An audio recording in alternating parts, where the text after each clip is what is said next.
Back students. इससे पहले हम टॉपिक कर रहे थे केमिस्ट्री का ही फर्स्ट चैप्टर है केमिकल कंपोजिशन, केमिकल इक्विलिब्रियम। और उसका इस चैप्टर में जो सबसे ज़्यादा मोस्ट इम्पॉर्टेंट टॉपिक है वो है law of mass action. Mostly ये आता है, यहाँ करेक्टरिस्टिक्स के मुतालिक पूछा जाता है।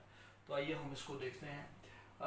केमिस्ट गोल्डबर्ग और वैग ने 1869 में एक लॉ पेश किया था। अकॉर्डिंग टू हिज लॉ, यहाँ क्योंकि वो दो लोग थे, तो according to them rate at which a substance, एक ऐसा रेट, वो मिकदार, वो क्वांटिटी जिसमें कोई भी सब्सटेंस रिएक्ट करता है, यानी उसके जो रिएक्टेंट्स होते हैं वो डायरेक्टली प्रोपोर्शनल होते हैं। डायरेक्टली प्रोपोर्शनल मीन्स कि अगर एक चीज़ को बढ़ा रहे हैं, अगर हम रिएक्टेंट्स को बढ़ा रहे हैं तो प्रोडक्ट्स भी बढ़े, यानी एक चीज़ बढ़ रही है तो दूसरी भी उसके साथ साथ बढ़े। लाइफ की एग्जांपल देखें, जैसे जैसे हमारी जो है वो स्टूडेंट्स, आप लोगों की एज बढ़ती है, आप लोगों की क्लास भी बढ़ती है, ठीक है। जैसे जैसे बच्चा ग्रो अप होता है उसकी हाइट बढ़ती है, एज के साथ साथ उसकी हाइट, तो ये डायरेक्टली प्रोपोर्शनल होता है। मीन्स कि कोई एक चीज़ बढ़ रही हो साथ दूसरी भी बढ़े। टू इट्स एक्टिव मास, अभी जो उसका मास था वो डिपेंड कर रहा, मास मीन्स क्वांटिटी भी कह सकते हैं उस object, and the rate of reaction is directly proportional to the product of active mass of the reacting substances. मतलब ये है कि ऐसा रेट, वो मिकदार जो असल में उस ऑब्जेक्ट का मास होता है, उसके मुताबिक ही जो रिएक्टेंट्स की मिकदार होती है, अगर वो ज़्यादा है तो प्रोडक्ट भी उसके मुताबिक बढ़ेगा। अगर हम रिएक्टेंट्स को उससे भी ज़्यादा कर देते हैं तो प्रोडक्ट हमें उससे ज़्यादा मिलेगा। इसको हम कैसे प्रूव करेंगे मैथमेटिकली, इसकी एक्सप्लेनेशन हम देखते हैं। फर्स्ट कर लें, A and B both are two reactants.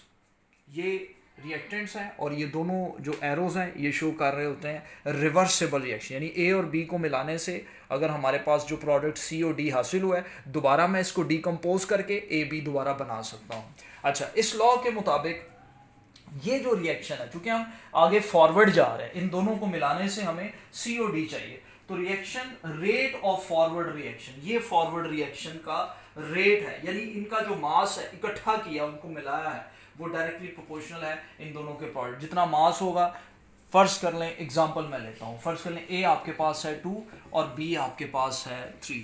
अब देखिए इनको मल्टीप्लाई किया जब, तो 2 3 टाइम्स क्या होता है 6।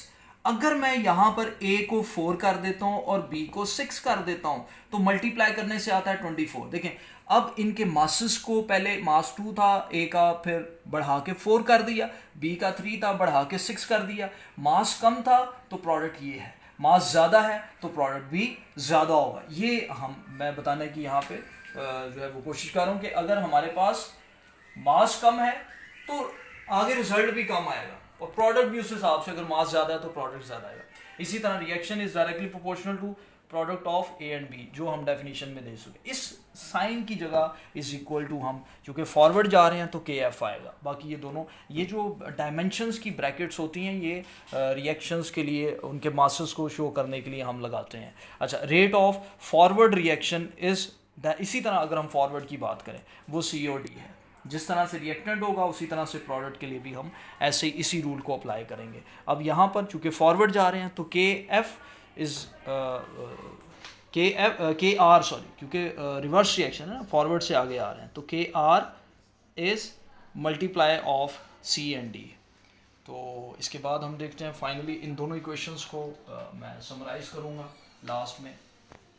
अब चूंकि ये दोनों के दोनों रिएक्शंस इक्विलिब्रियम स्टेट पे आकर सेम हो जाते हैं, हम लिखते हैं एट इक्विलिब्रियम स्टेट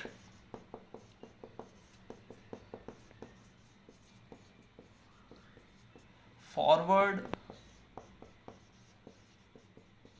रिएक्शन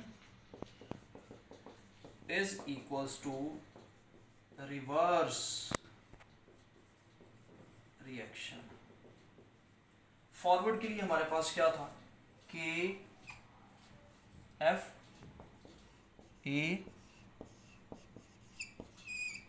और रिवर्स के लिए के आर सी एंड डी।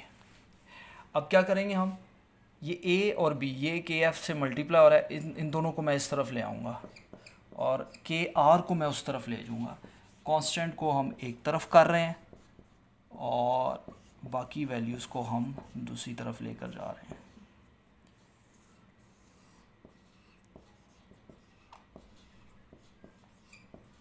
और ये जो सारी वैल्यूज़ को मैं सपोज कर लूँगा ये के सी के इक्वल है ये वाले, तो ये हमारे पास सी डी, इस फॉर्म में हम रिएक्शंस को केमिकली लिख सकते हैं, मैथमेटिकली भी हम कह सकते हैं इसको। तो लॉ ऑफ मास एक्शन यही था कि कांस्टेंट की वैल्यू हमने जब निकालनी है तो वो हम किस तरह से निकाल सकते हैं। होप सो आपको समझ आ गया होगा। God bless you all. बाकी नेक्स्ट वीडियोस को भी ज़रूर देखना है। आज हमने केमिस्ट्री के 2 टॉपिक्स को देखा है। तो खुदा आप सबको बरकत दे। फिर भी कोई प्रॉब्लम हो तो आप रब्ता कर सकते हैं। God bless you.